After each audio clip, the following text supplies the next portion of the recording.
Hello, c'est Darchi et je dois faire une nouvelle chronique sur les BD.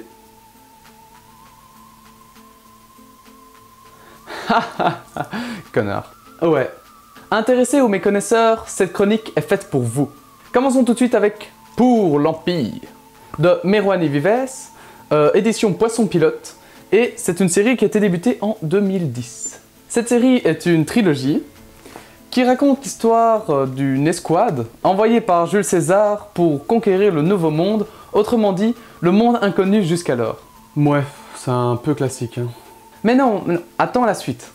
Durant cette aventure dans le Nouveau Monde, cette escouade d'hommes complémentaires, mais aux talents et aux personnalités différentes, découvrira des choses qui remettront en question leurs croyances et leurs préjugés, au point même de changer leur personnalité. Déjà, rien qu'en découvrant le résumé, ça peut plaire. Mais avant d'aller plus loin, attardons-nous d'abord sur le dessin. Oui, parce que d'après un de mes récents sondages, un vrai BD-phile s'attarde d'abord sur les dessins avant de regarder le scénario. T'as demandé qu'à ta mère, ton père et ton frère. Non, mais t'oublies ma sœur. Puis tu m'oublies moi aussi.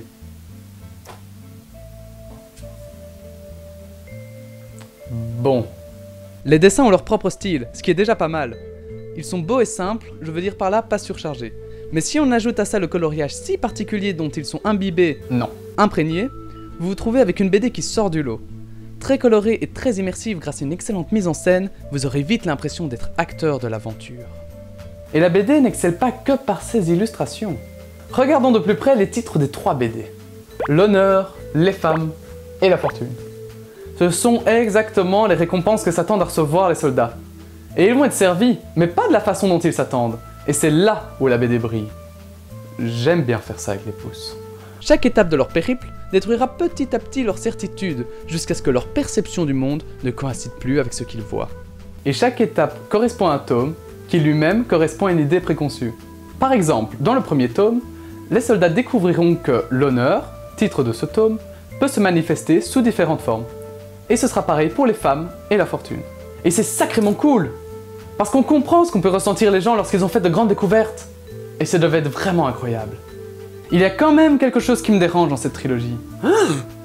La chute de ce dernier tome est beaucoup trop abstraite pour moi, et je n'ai pas du tout compris ce que l'auteur a voulu exprimer. Alors si jamais vous la lisez et que vous la comprenez, peut-être que vous pourriez me l'expliquer, parce qu'en attendant, moi, j'ai un sentiment de frustration qui reste. Moi je l'ai comprise, hein. En conclusion, je vous la recommande. Mais pourquoi? Le scénario est original et bien écrit. Les dessins sont très beaux et très bien mis en scène. On n'a pas envie de s'arrêter. Le suspense est à son comble. Bon, il y a bien ce petit point négatif. Quoi? La fin abstraite? Mais ils y peuvent rien, c'est eux qui est stupide. Mais la stupidité est un vilain défaut. Bah, on est tous un peu stupides, hein. Toi, plus moi, plus eux, plus tous ceux qui le veulent, plus lui, plus elle, et tous ceux qui sont seuls. Une dernière petite chose concernant cette BD. Les 2 auteurs ont été interviewés à l'occasion de la sortie de leur 2e tome. Donc je vous mets le lien dans le descriptif parce que si vous vous intéressez un peu à la série, c'est très intéressant. Toutes les infos pour pouvoir trouver la BD, je les mets juste après. Sinon, j'espère que cette chronique vous aura plu et que vous laisserez un commentaire, puisque évidemment je vais essayer de l'améliorer au fur et à mesure du temps. Donc laissez un commentaire, qu'il soit positif ou négatif. Et sinon, on se retrouve bientôt pour l'épisode 2 de la chronique. Allez, au revoir tout le monde.